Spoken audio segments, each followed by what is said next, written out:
Hello সবাইকে, আপনারা সবাই কেমন আছেন? আশা করি অনেক অনেক ভালো আছেন। আজকের রেসিপি হচ্ছে আলু দিয়ে চিকেন কারি। একদম সহজ একটা রেসিপি, আর খেতে কিন্তু খুবই সুস্বাদু। আর আমি জানি এই রান্নাটা কিন্তু নতুন কিছু নয়, প্রত্যেকের বাড়িতেই এই চিকেন কারিটা রান্না করা হয়, তবে ডিফারেন্ট ডিফারেন্ট স্টাইলে বা ডিফারেন্ট পদ্ধতিতে। তো আজকে আমি আমার পদ্ধতিতে রান্না করে দেখাবো। তো আশা করছি বাকি সব রেসিপির মতো এই রেসিপিটাও আপনাদের কাছে ভীষণ ভালো লাগবে। তো রেসিপিটা শুরু করার আগে আপনাদের সকলের কাছে একটাই অনুরোধ রইল, চ্যানেলটা সাবস্ক্রাইব করার। তো যারা করে দিয়েছেন তাদের অনেক অনেক ধন্যবাদ। তো এখানে আমি ছোট ছোট সাইজের আলু নিয়েছি। এই আস্ত আলুগুলো মাংসতে দিলে তরকারিটা খেতে ভীষণ ভালো লাগে। তো আলুগুলো লবণ আর হলুদ দিয়ে আমি ভেজে রেখেছি। আর এখানে তেলে আমি গোটা গরম মশলা, তেজপাতা আর অল্প পরিমাণে কাঁচা জিরা দিয়ে দেব। তার এখানে 1 কাপ পরিমাণে পেঁয়াজ কুচি দিয়ে দিলাম। তো দেওয়ার পরে এখানে আমি হালকা করে পেঁয়াজটাকে ভেজে নেব। একদম বেশি করে লাল করে পেঁয়াজটাকে ভাজা যাবে না। তো আমি হালকা করে পেঁয়াজটাকে ভেজে নেব। তো এদিকে আমি এখানে মাংসটাকে ম্যারিনেট করে নেব।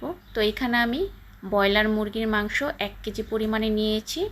আপনারা চাইলে যে কোনো মুরগির মাংসই নিয়ে এই রান্নাটা করতে পারবেন, কিন্তু রান্নার প্রসেসিংটা কিন্তু একই থাকবে। তো এখানে আমি দিয়ে দিলাম পরিমাণ মতো লবণ, 1 টেবিল চামচ পরিমাণে হলুদ গুঁড়ো, দিয়ে দেব 1 টেবিল চামচ পরিমাণে শুকনো মরিচের গুঁড়ো, আর এখানে দিয়ে দেব আমি ফেটানো টক দই, ফেটিয়ে রেখেছিলাম। তো এই টক দইটা এখানে 5 টেবিল চামচ পরিমাণে দিয়ে দেব।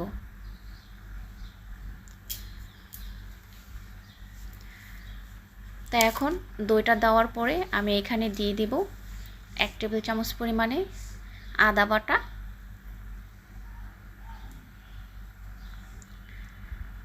আর দিয়ে দেব 1 টেবিল চামচ পরিমাণে রসুন বাটা। এখন আমি এর মধ্যে দিয়ে দেব ধনে বাটা, রাঁধুনি বাটা আর হচ্ছে কাঁচা জিরা বাটা। আমি 3টা মিক্স করে শিলনোড়ায় 1 টেবিল চামচ পরিমাণে বেটে নিয়েছি। তো আপনারা চাইলে এখানে শুকনো গুঁড়ো ব্যবহার করতে পারেন। তো এখন আমি দিয়ে দেব একটা টমেটো বাটা। তো আমি শিলনোড়ায় এই টমেটোটা মিহি করে বেটে নিয়েছি। এখন আমি দেব রাঁধুনি যে মাংসের মশলা আছে, এই মাংসের মশলাটা আমি এখানে দিয়ে দিলাম।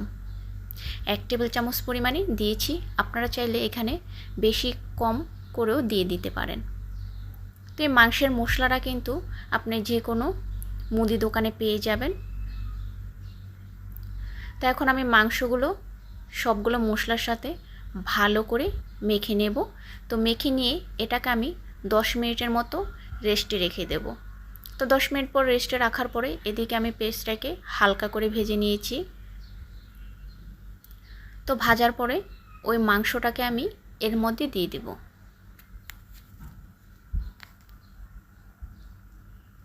দিয়ে এখন ভালো করে আমি এটাকে কষাবো।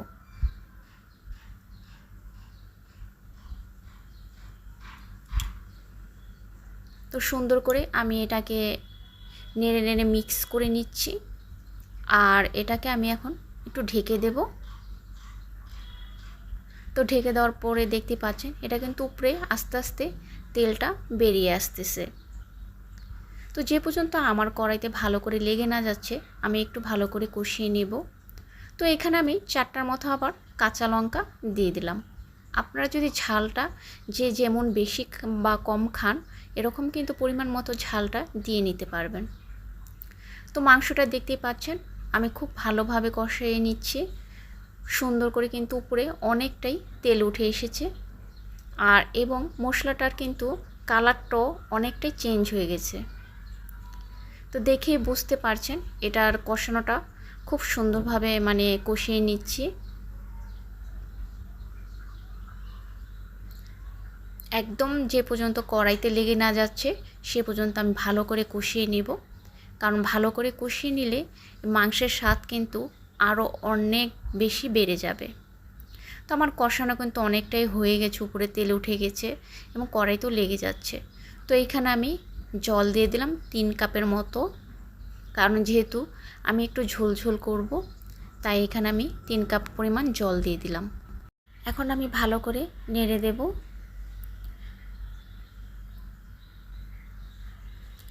তো দেওয়ার পর এখন আমি এটাকে ঢেকে দেব। তো দেখতে পাচ্ছেন আমি কিন্তু ঢাকনা খোলার পরে প্রায় ঝোলটা কিন্তু অনেকটাই শুকিয়ে গেছে। এর পর্যায়ে আমি ভেজে রাখা আলুগুলো দিয়ে দেব, দিয়ে ভালো করে মাংসের সাথে একটু মিক্স করে নেব। আর আমি ছোট ছোট সাইজের আলু নিয়েছি, একদম মাংসের মতো দেখতে লাগছে আর খেতেও কিন্তু বেশ ভালো লাগবে। এখন আমি 5 মিনিটের জন্য ঢাকনা দিয়ে ঢেকে আমি ঝোলটাকে একটু গাঢ় করে নামিয়ে নিয়েছি। তো এখন মাংসের ঝোলটা দেখেই আপনারা বুঝতে পেরেছেন, এটা নামানোর পর আরও একটু গাঢ় হয়ে গেছে ঝোলটা। আর ঝোলটা কিন্তু বেশি পাতলাও হয়নি এবং গাঢ়ও হয়নি। তো আমি গরম গরম ভাতের সাথে মাংসের ঝোলটা পরিবেশন করছি। তো আপনারা কিন্তু বাড়িতে চাইলে এরকম পারফেক্ট একটা মাংসের ঝোল খুব সহজেই ঘরোয়া পদ্ধতিতে তৈরি করে নিতে পারেন। তো রেসিপিটা যদি ভালো লাগে অবশ্যই লাইক শেয়ার করবেন আর কমেন্ট করে আপনাদের মতামতগুলো জানাবেন।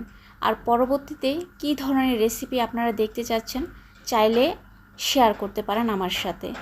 তো এরকম ভালো ভালো রেসিপি আরও দেখতে চাইলে অবশ্যই চ্যানেলটা সাবস্ক্রাইব করে দিয়ে পাশে থাকা বেল আইকনটাকে প্রেস করে দেবেন। তো সবাই ভালো থাকবেন, সুস্থ থাকবেন। আবার নতুন কোনো রেসিপি নিয়ে আসবো আপনাদের সাথে।